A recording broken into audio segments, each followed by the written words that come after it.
রান্না বান্নায় সবাইকে স্বাগত। আজকে আমরা একটা নতুন রেসিপি করব।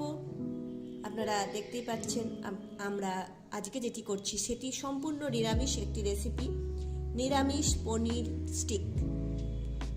হ্যাঁ, ঠিকই শুনেছেন।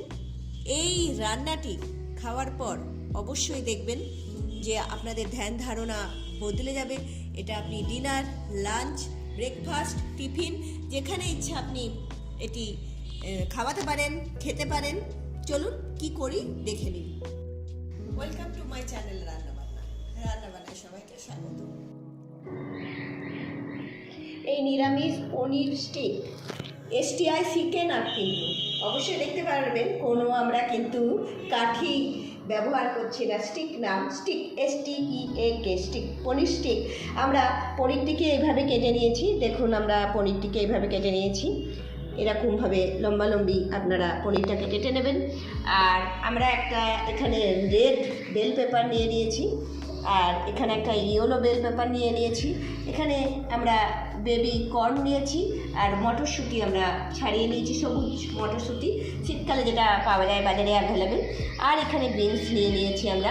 আপনারা যতটা সবজি খাবেন সেইভাবে নেবেন সবজি। আমরা আর একটা জিনিস নিয়েছি, দেখুন আরও নিয়ে নিয়েছি। এটা হচ্ছে ব্রকলি, সবুজ বাঁধাকপি, ফুলকপি যেটাকে বলে অনেকে, কিন্তু এর নাম হচ্ছে ব্রকলি। আর আমরা নিয়ে নিয়েছি রেড ক্যাবেজ।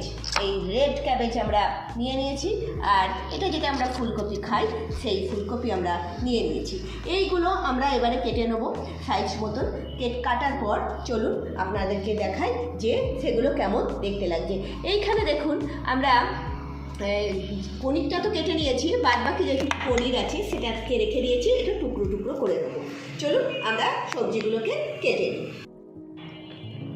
আমরা পনিরটাকে ভাজবো, কতটা ভাজবো কীভাবে একটু দেখুন। আমরা ননস্টিক বসিয়ে দিয়েছি, আমরা এবারে তেল দেব। আপনারা, আমি এখানে সানফ্লাওয়ার অয়েল দিচ্ছি, এখানে সর্ষের তেল ব্যবহার করবেন না। আর যদি সর্ষের তেল না খান তাহলে তো অন্য তেল দিলেন, কোনো অসুবিধা নেই, কিন্তু সর্ষের তেলের থেকে অন্য তেল দেওয়াটাই ভালো। আর যদি সর্ষের তেলই খান তাহলে দিতে পারেন, সেটা আপনাদের রুচির ব্যাপার।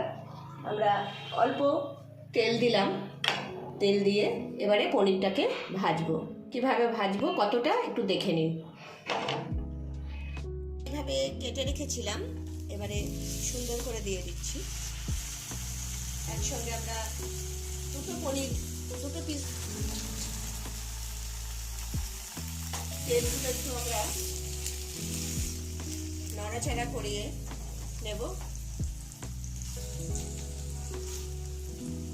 একটু ভাজবো, একটু কিন্তু ভালোভাবেই ভাজতে হবে, কড়া করে ভেজে নিতে হবে। দেখুন আমরা কড়া করে ভেজে নিয়েছি, দুপাশে কিন্তু কড়া করে ভেজে নিতে হবে। আপনারা দেখতে পাচ্ছেন দুপাশে আমরা কড়া করে ভেজে নিয়েছি। তেল খুবই কম লাগে, তাই কোনো অসুবিধা নেই। এইভাবে ভেজে নিতে হবে, সব ভেজে নিই। চলুন,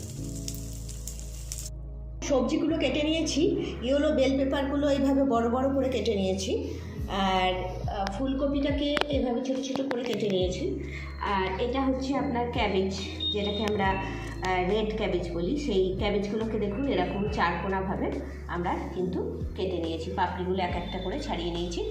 আর এটা হচ্ছে ব্রকলি, মানে হচ্ছে আপনার যেটাকে গ্রিন ফুলকপি বলে অনেকে, আবার প্লাস্টিক ফুলকপিও বলে, কিন্তু এর নাম হচ্ছে ব্রকলি।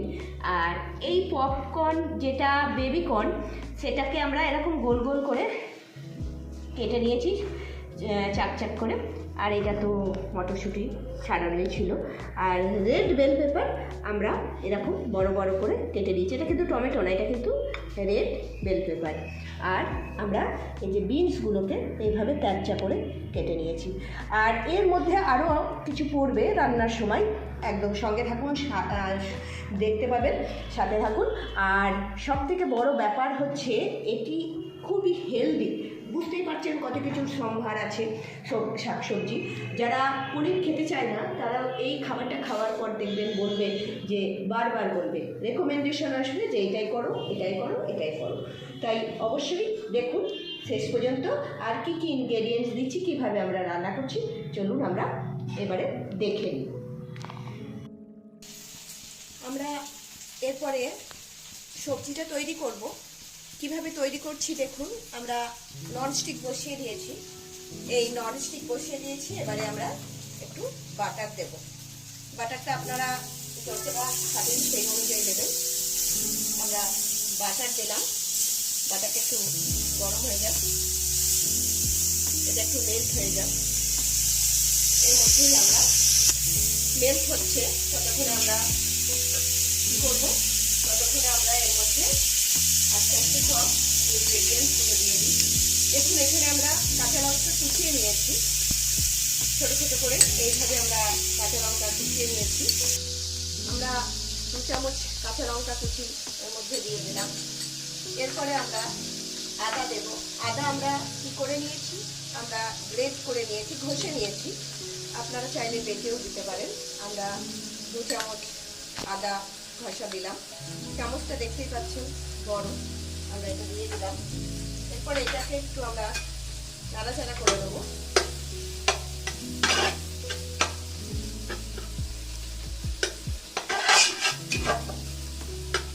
এরপর আস্তে আস্তে আমরা দিতে থাকবো। দিতে থাকবো এই যে আমাদের ইয়েলো বেল পেপার, সেটা আমরা দিয়ে দেব। ইয়েলো বেল পেপার দিয়েছি। এরপরে আমরা যে বেবি কর্নগুলো ছিল সেগুলো দিয়ে দিচ্ছি। একটু নাড়াচাড়া করতে থাকবো আমরা। এরপরে আমরা যে ফুলকপিগুলো কেটে রেখেছিলাম সেই ফুলকপিগুলো দিয়ে দিচ্ছি।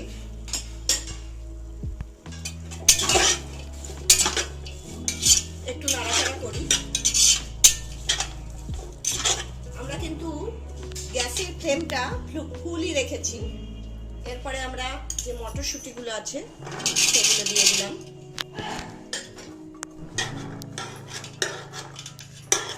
এরপরে আমরা রেড বেল পেপার, সেই রেড বেল পেপার দিয়ে দিলাম। দিয়ে আমরা একটু নাড়াচাড়া করি। দেখুন কি সুন্দর লাগছে, সবজির যেন সম্ভার এখানে। এরপরে আমরা কি করব, এরপরে আমরা ব্রকলিটা দিয়ে দিলাম। এগুলো সব ধোয়া, বুঝতেই পারছেন, ধুয়ে নিয়েছিলাম কেটে সুন্দর করে।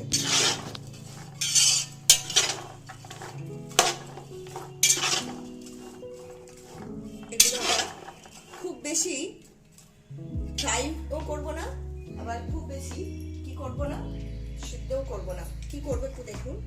এরপরে আমরা একটু নুন বা লবণ যাই বলুন দিয়ে দেবো। আপনারা আপনাদের স্বাদ মতন দিয়ে দেবেন। এটা যেহেতু নিরামিষ রান্না, তাই আমরা কিন্তু এখানে সন্দব লবণ দিচ্ছি। আমাদের নুন দিলাম আমরা। আর আমাদের যে বাঁধাকপি ছিল, রেড বাঁধাকপি, সেটাও আমরা দিয়ে দিলাম। এবং আমাদের বিনসগুলো, সেগুলো আমরা এরপরে দিয়ে দিলাম।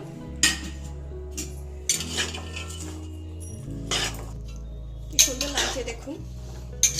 এবারে এর মধ্যে আমরা আস্তে আস্তে দিতে থাকবো। এই যে চামচ দেখছেন, এটা জিরে গুঁড়ো দিলাম। খুব অল্প পরিমাণে দেব, খুব কিন্তু এটা স্পাইসি খাবার হবে না, বুঝতেই পারছেন। এরপরে আমরা বাড়িতে বানানো, এটা হচ্ছে আমাদের বিরিয়ানি এক মশলা, এটা গুঁড়ো করা, এটা আমরা দিয়ে দিলাম 1-4 চামচ, ছোট একটা চামচ দেখতেই পেয়েছেন। এরপরে আমরা দিয়ে দেবো গোলমরিচের গুঁড়ো। এরপরে আমরা দিয়ে দেবো একটু হিং। আপনারা এটা অপশনাল, খেলে দিতে পারেন, না খেলে না দিতে পারেন। তারপরে আমরা এর মধ্যে অল্প একটু হলুদ দেবো, খুব বেশি পরিমাণে হলুদ দেবো না। আমরা হলুদ দিয়ে দিলাম, নাড়াচাড়া করে দেবো।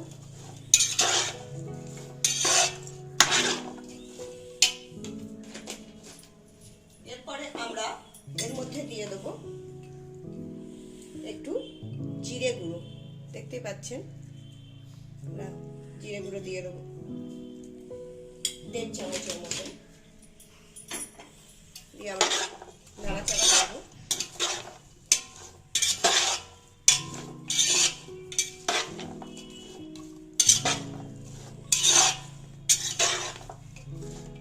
একটু ওয়েট করব হালকা ফ্রাই হওয়ার জন্য। আমরা কিন্তু এটাকে খুব লাল করে ভাজবো না, কড়া করে ভাজবো না, একটা হেলদি ফুড বানাচ্ছি। আমরা জল দিয়ে দেবো, যতটা সবজি সেই পরিমাণে জল দেবেন, যাতে কি হয় সিদ্ধ হয়ে যায় কিন্তু গলে না যায়, যেন একটু বেশ গোটা গোটা থাকে। আমরা যেহেতু একটু বেশি সবজি সেই জন্য জল দিয়ে দিলাম। এরপরে আমরা কি করব, এটাকে ঢাকা দিয়ে দেবো। তাহলে আমরা এটাকে ঢাকা দিয়ে দিই। জলটা অনেকটা কমে গেছে, সিদ্ধও হয়ে গেছে দেখুন। আমরা এই পর্যায়ে কিছু জিনিস মিক্সড করব।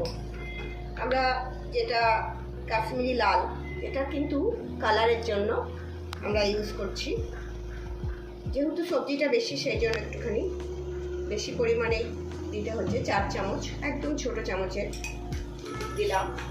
তারপরে আমরা একটুখানি সোয়া সস দেবো। এটা কিন্তু হেভি, অর্থাৎ এটা কিন্তু লাইট না, একটু দিয়ে দিলাম। আর আমরা একটু সর্ষে, এই ধনে পাতা আমরা কুচিয়ে রেখেছি, সেই ধনে পাতা একটু দিয়ে দিলাম। দিয়ে আমরা নাড়াচাড়া করব, হালকা হাতে নাড়াচাড়া করতে হবে, যেন কি হয় সবজিগুলো যেন একদম ঘেটে না যায়, সিদ্ধ হবে কিন্তু যেন খুব সুন্দরভাবে গোটা গোটা থাকে। এইভাবে কিন্তু নাড়াচাড়াটা করতে হবে। জলটা আমরা একটুখানি শুকিয়ে নেব। জলটা শুকিয়ে, সবজিটা দেখুন আমাদের সিদ্ধও হয়ে গেছে, ভাজাও হয়ে গেছে, বুঝতেই পারছেন একদম ঝরঝরে হয়ে গেছে, একদম কি হয়নি, মাখি হয়ে যায়নি, খুব সুন্দর। এবারে আমরা এটাকে নামিয়ে নেব। এরপরে আমরা কি করি চলুন দেখে নিই। একটা সস বানাচ্ছি, এটা টমেটো কেচাপ সস, এটা বাড়িতে বানানো।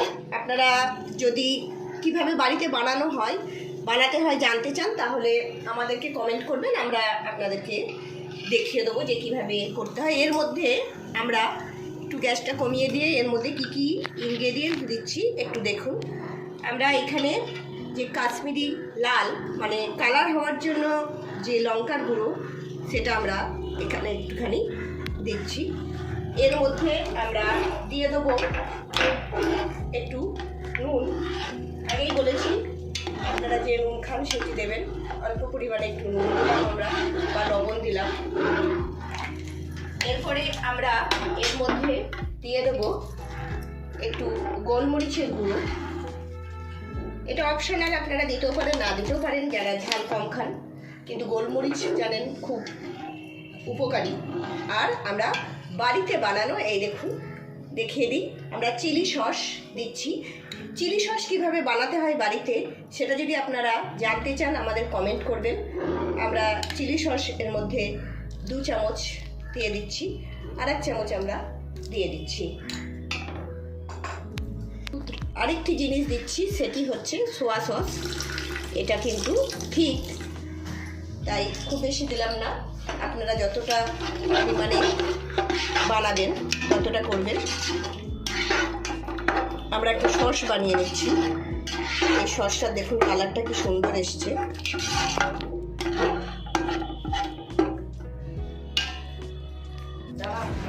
আমরা একটু গরম জল অ্যাড করেছি এখানে, কেননা তাহলে থিকনেসটা একটুখানি যেটা দরকার সেই পরিমাণে আসবে। দেখুন আমরা সসটা ফোটার জন্য এবার ছেড়ে দেবো। আমাদের সসটা তৈরি হয়ে গেছে, দেখুন কি সুন্দর লাগছে। আমরা ভাতটা তৈরি করে নিয়েছি, এটা বুঝতেই পারছেন বাসমতি রাইস। আমরা এই ভাতটা আমরা তৈরি করে নিয়েছি। এরপরে আমরা কিভাবে জিনিসটিকে সাজাবো সেটি দেখুন। প্রথমে আমরা যে সবজিটা করে নিয়েছিলাম সেটা আস্তে আস্তে এর উপরে আমরা প্রথমে দিচ্ছি। প্রথমে সবজিটা দিয়ে দিলাম, এরপরে আমরা ভাতটা দিয়ে দেবো, রাইসটা দিয়ে দেবো। যে যে পরিমাণ রাইস খাবে সেই অনুযায়ী আপনারা দেবেন। এরপরে আমরা এই যে পনিরটা, সেই পনিরটাকে এর উপরে সুন্দর করে দিয়ে দিলাম।